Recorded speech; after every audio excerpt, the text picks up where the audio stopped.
Middle ഈസ്റ്റിൽ എമ്പാടും ഭീതി വിതച്ചുകൊണ്ട് അറബ് രാജ്യങ്ങളിൽ ആക്രമണങ്ങൾ ഉണ്ടാകുമ്പോൾ അന്താരാഷ്ട്ര തലത്തിൽ പുതിയ ആരോപണങ്ങളും ഉയരുകയാണ്. ഇറാനുമായി നിലനിൽക്കുന്ന യുദ്ധക്കുരുക്കിൽ നിന്നും രക്ഷപ്പെടാൻ അമേരിക്ക ബോധപൂർവം ശ്രമിക്കുകയാണെന്ന് ഇറാൻ ആരോപിക്കുന്നു. ഇതിനായി മറ്റ് രാജ്യങ്ങളെ ആക്രമിക്കുകയും അതിന്റെ പഴി ഇറാന്റെ മേൽ കെട്ടിവെക്കാനുമാണ് അമേരിക്കയുടെ നീക്കമെന്ന് ഇറാന്റെ IRIB മാധ്യമം റിപ്പോർട്ട് ചെയ്തു. UAEക്ക് പിന്നാലെ സൗദി അറേബ്യയ്ക്ക് നേരെയും ഇന്നലെ ആക്രമണമുണ്ടായി. സൗദി ലക്ഷ്യമാക്കി വന്ന 3 ഡ്രോണുകൾ തകർത്തു. ഇറാഖ് വ്യോമ അതിർത്തിയിൽ നിന്നാണ് സൗദിക്ക് നേരെയുള്ള ഈ ആക്രമണം ഉണ്ടായതെന്നാണ് പുറത്തുവരുന്ന വിവരങ്ങൾ. അതിനിടെ UAEയിലെ ബറക്ക ആണവ നിലയത്തിന് സമീപമുണ്ടായ ആക്രമണം കടുത്ത പ്രകോപനമാണെന്ന് UAE ഭരണകൂടം പറയുന്നു. ഇത്തരത്തിലുള്ള ആക്രമണങ്ങൾ ഒരു കാരണവശാലും ക്ഷമിക്കില്ലെന്നും ഔദ്യോഗിക പ്രസ്താവനയിലൂടെ UAE വ്യക്തമാക്കി. ഈ ആക്രമണത്തെ ഗൾഫ് രാജ്യങ്ങളായ കുവൈത്തും ഖത്തറും കടുത്ത ഭാഷയിൽ അപലപിക്കുകയും UAEക്ക് ഐക്യദാർഢ്യം പ്രഖ്യാപിക്കുകയും ചെയ്തു. പുതിയ ഈ പ്രതിസന്ധിയുടെ പശ്ചാത്തലത്തിൽ സമാധാനം ലക്ഷ്യമിട്ട് ഖത്തർ പ്രധാനമന്ത്രി ഇറാനുമായി നേരിട്ട് സംസാരിക്കുകയും ചെയ്തു. മേഖലയിൽ സമാധാനം പുനഃസ്ഥാപിക്കുന്നതിനെ മുൻനിർത്തി ഇരു രാജ്യങ്ങളും പ്രവർത്തിക്കണമെന്ന് അദ്ദേഹം ആവശ്യപ്പെട്ടു. അതോടൊപ്പം തന്നെ പാകിസ്ഥാനുമായും ഖത്തർ ഔദ്യോഗികമായി ചർച്ചകൾ നടത്തിയിട്ടുണ്ട്. ബറക്ക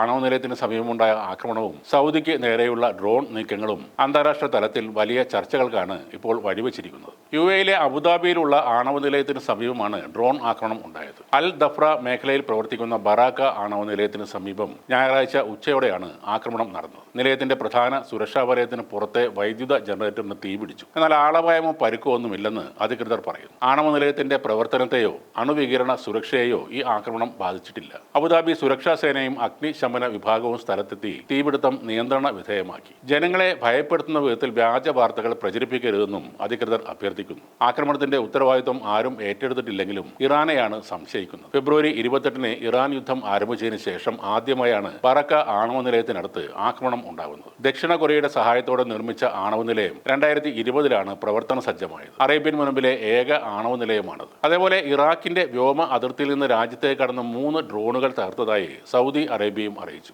ഞായറാഴ്ച രാവിലെയാണ് ഈ ഡ്രോണുകൾ സൗദി അതിർത്തിക്കുള്ളിൽ പ്രവേശിച്ചതെന്ന് പ്രതിരോധ മന്ത്രാലയ വക്താവ് തുർക്കി അൽ മാലിക്കി വ്യക്തമാക്കി. അതിനെ തുടർന്ന് അനുയോജ്യമായ സമയത്തും സ്ഥലത്തും തിരിച്ചടിക്കാൻ മന്ത്രാലയത്തിന് പൂർണ്ണ അവകാശമുണ്ടെന്നും അദ്ദേഹം പറയുന്നു. ഇറാൻ പറയുന്നത് ഇതെല്ലാം അമേരിക്ക നടത്തുന്ന ആക്രമണങ്ങൾ ആണെന്നാണ്. എന്നാൽ ഇതെല്ലാം ഇറാന്റെ തലയിൽ കെട്ടിവെക്കാനാണ് അമേരിക്ക ശ്രമിക്കുന്നത്. യുദ്ധതന്ത്രങ്ങൾ പല തരത്തിലും ഉണ്ടാകാം. എന്നാൽ സഖ്യരാജ്യങ്ങളുടെ മേൽ ആക്രമണം നടത്തിയിട്ട് അത് ശത്രുരാജ്യത്തിന്റെ ആക്രമണം ആണെന്ന് ആരോപിക്കുന്ന നാണം കെട്ട ഒരു തന്ത്രമാണ് ഇപ്പോൾ അമേരിക്ക കൈക്കൊള്ളുന്നത്. അതിനിടെ ഇറാനെ ഭീഷണിപ്പെടുത്തുന്ന സൈബർ ആക്രമണവുമായി അമേരിക്കൻ പ്രസിഡന്റ് ഡൊണാൾഡ് ട്രംപും രംഗത്ത് വന്നു. തന്റെ സോഷ്യൽ മീഡിയ പ്ലാറ്റ്ഫോമായ ട്രൂത്ത് സോഷ്യൽ വഴി ഇറാനെ ചുട്ട് ചാമ്പലാക്കുന്ന AI ചിത്രങ്ങൾ ഒന്നിനു പുറകെ ഒന്നായി പോസ്റ്റ് ചെയ്താണ് ട്രംപ് ലോകത്തെ ഞെട്ടിച്ചിരിക്കുന്നത്. ഇറാന്റെ ഭൂപടത്തിനു മുകളിൽ അമേരിക്കൻ പതാക പാറുന്നതും കടലിലെ ഇറാൻ ബോട്ടുകളെ മിസൈലുകൾ തകർക്കുന്നതും ഉൾപ്പെടെയുള്ള ദൃശ്യങ്ങളാണ് ട്രംപ് പങ്കുവച്ചത്. ഇറാൻ കപ്പലുകൾക്ക് നേരെയുള്ള മിസൈൽ ആക്രമണങ്ങൾ, ബഹിരാകാശ യുദ്ധങ്ങൾ, ഇറാന്റെ ഭൂപടത്തിനു മുകളിൽ അമേരിക്കൻ പതാക എന്നിവ ചിത്രീകരിക്കുന്ന 20-ൽ-അധികം AI ചിത്രങ്ങളാണ്